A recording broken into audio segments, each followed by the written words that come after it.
Toto krásne, čo mám za uchom, je kvet oleandra. A Katka, jediné, čo ja o oleandri viem, je, že je jedovatý. Takže povedz, odpadne mi ucho alebo niečo podobné? Určite sa ti nič nestane, keď to máš za uchom. Ty si zlatá, ďakujem ti veľmi pekne. Dnes sa ideme s Katarínou rozprávať o starostlivosti o takúto nádhernú rastlinu, ktorá sa volá oleander.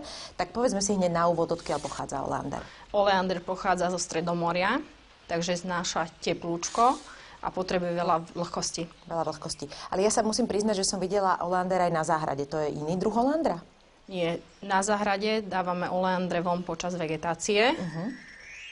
Sú to veľmi obľúbené črepníkové rastliny, pestujú sa vo veľkých nádobách alebo v malých črepníkoch. Povedzme si niečo o starostlivosti o oleander.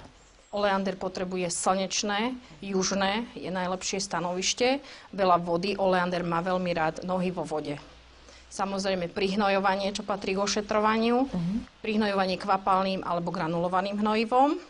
Katka, keby som dostala takýto krásny oleander do daru, napríklad k narodeninám, čo s ním musím urobiť? Samozrejme, už vidíme, že nám trčia korene, takže si vyberieme rastlinu a ideme si ju presadiť. Aha.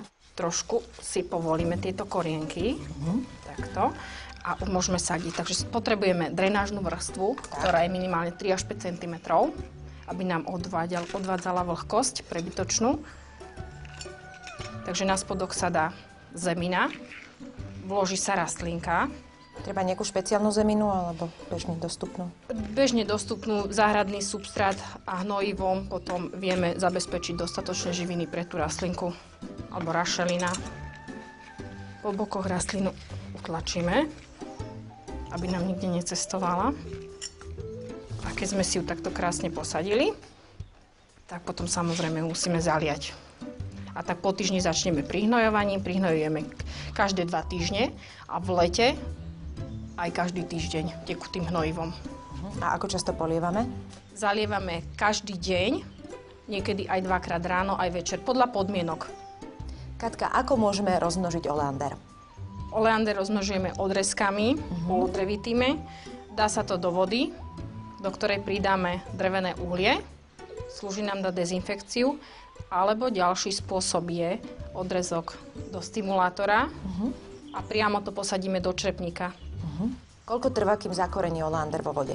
4 až 6 týždňov. A potom? A potom si odrezok vyberieme z vody a posadíme si ho. Tak.